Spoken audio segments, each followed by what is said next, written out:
नमस्कार दोस्तों, आज की इस रोमांचक कहानी में आप सभी का स्वागत है। कुछ औरतें पति के साथ नहीं, पति के बाद ज्यादा मरती हैं। अनन्या भी उन्हीं में से एक थी। उम्र 27 साल, मांग में सिंदूर अभी सूखा भी नहीं था कि हाथों की चूड़ियां तोड़ दी गईं। शोर बहुत था उस दिन घर में, लेकिन अनन्या के अंदर बस एक लंबा सन्नाटा था। पति की अर्थी उठी, लोग रोए, रस्में हुई और फिर सब अपने अपने घर लौट गए। लेकिन अनन्या वहीं रह गई, उसी कमरे में जहां दीवारों पर अब भी हंसी टंगी हुई थी। रात को जब सब सो गए, अनन्या ने अलमारी खोली। एक पुरानी डायरी गिर पड़ी। पहले पन्ने पर लिखा था, अगर ये कभी पढ़ो तो समझ लेना पहला प्यार कभी मरता नहीं है। अनन्या की आंखों से आंसू गिर पड़े।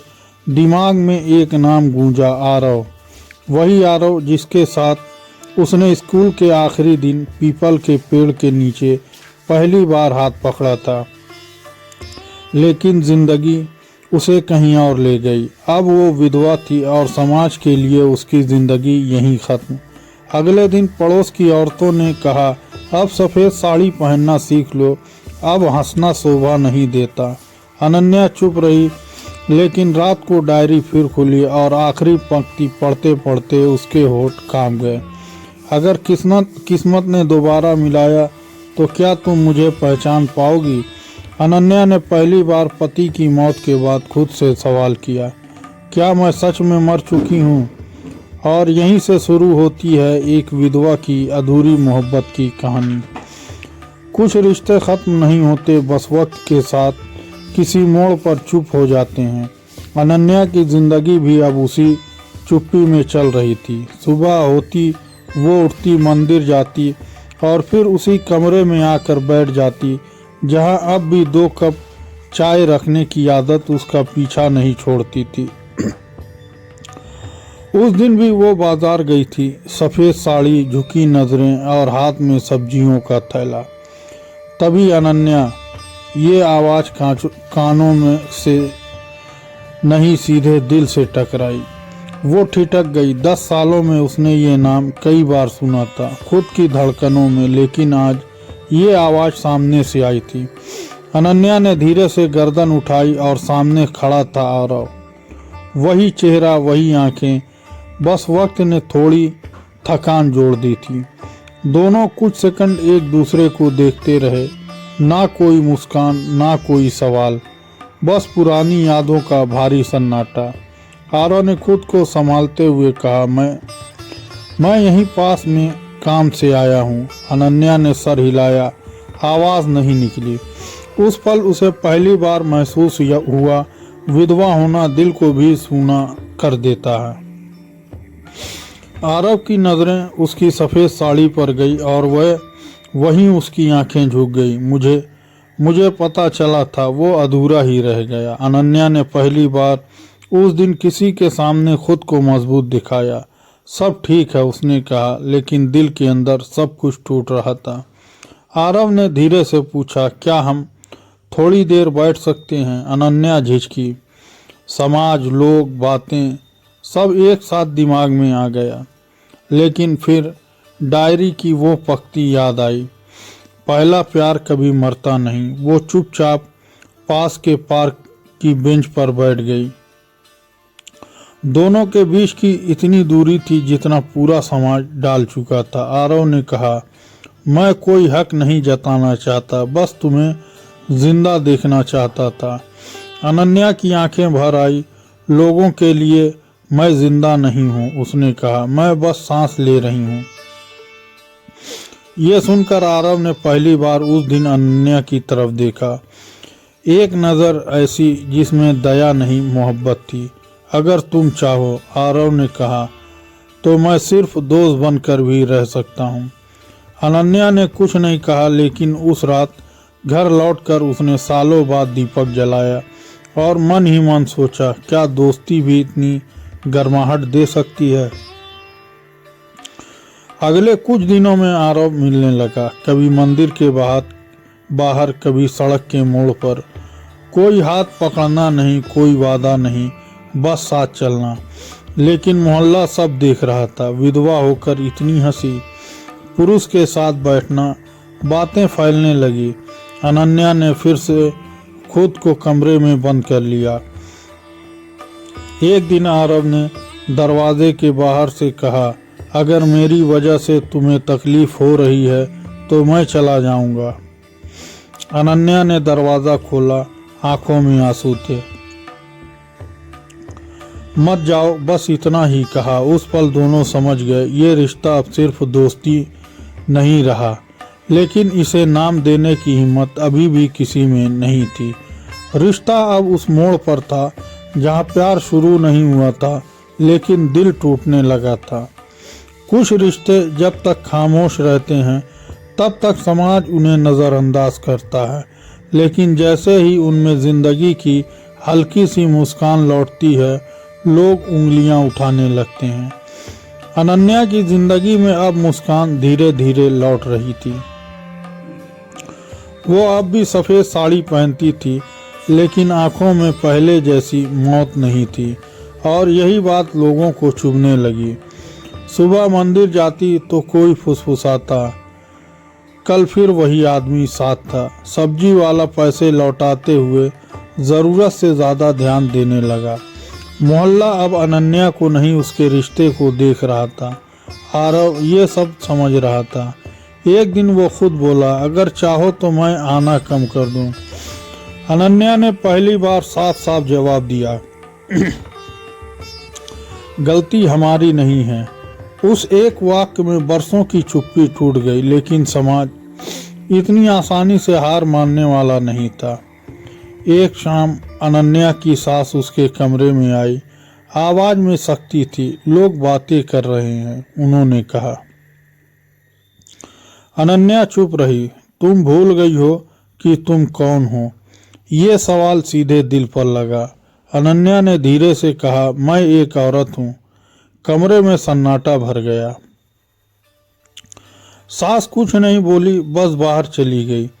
उस रात अनन्या बहुत रोई। पति की तस्वीर के सामने बैठकर बोली, मैं गुनाहगार नहीं हूँ, मैं बस अकेली हूँ। अगले दिन आरव ने उसे रोते देखा। पहली बार उसने उसका हाथ पकड़ लिया। कोई वादा नहीं, बस एक सहारा। लेकिन उसी पल पड़ोस की खिड़की से किसी ने देख लिया और अगली सुबह पूरे मोहल्ले को खबर मिल चुकी थी। विधवा होकर हाथ पकड़े घूम रही है। अनन्या ने घर से निकलना बंद कर दिया। आरव दरवाजे पर आया, लेकिन वो नहीं निकली। अंदर से आवाज आई, अब मत आना। आरव समझ गया ये डर नहीं था, ये टूटन थी। कुछ दिन बिना मिले बीत गए। फिर एक दिन अनन्या की डायरी फिर खुली। उसने लिखा, अगर समाज की वजह से मैं फिर मर गई तो मेरी ये दूसरी मौत होगी, मेरी अपनी होगी। अगली सुबह वो घर से निकली, सीधे आरव के सामने जाकर खड़ी हो गई। लोग देख रहे थे। अनन्या ने धीरे लेकिन साफ कहा, अगर तुम मेरे साथ हो तो मैं किसी से नहीं डरती। आरव की आंखें भर आई। मैं साथ हूँ, उसने कहा, लेकिन फैसला तुम्हारा होना चाहिए। उस दिन पहली बार अनन्या ने लोगों की तरफ देखा और बिना कुछ कहे सीधे आगे बढ़ गई। पीछे बातें थी, ताने थे, गालियां थी, लेकिन उसके कदम नहीं रुके। उस रात वो चैन से सोई, क्योंकि पहली बार उसने खुद को चुना था। कहानी अब उस मोड़ पर थी जहां प्यार को नाम देना पड़ेगा या हमेशा के लिए खो देना पड़ेगा। कुछ फैसले दिल से नहीं लिए जाते, हिम्मत से लिए जाते हैं। अनन्या की हिम्मत अब पूरे मोहल्ले को चुभने लगी थी। वो अब भी सफ़ेद साड़ी पहनती थी, लेकिन नजरें झुकी नहीं रहती थी। और यही बात लोगों को सबसे ज़्यादा डराने लगी। एक सुबह घर के आंगन में पंचायत जैसी भीड़ जमा थी। कोई रिश्तेदार, कोई पड़ोसी, कोई वो लोग जिनका अनन्या की जिंदगी से कोई लेना देना नहीं था, बस राय देने का हक था। इस घर की इज्जत का सवाल है, किसी ने कहा।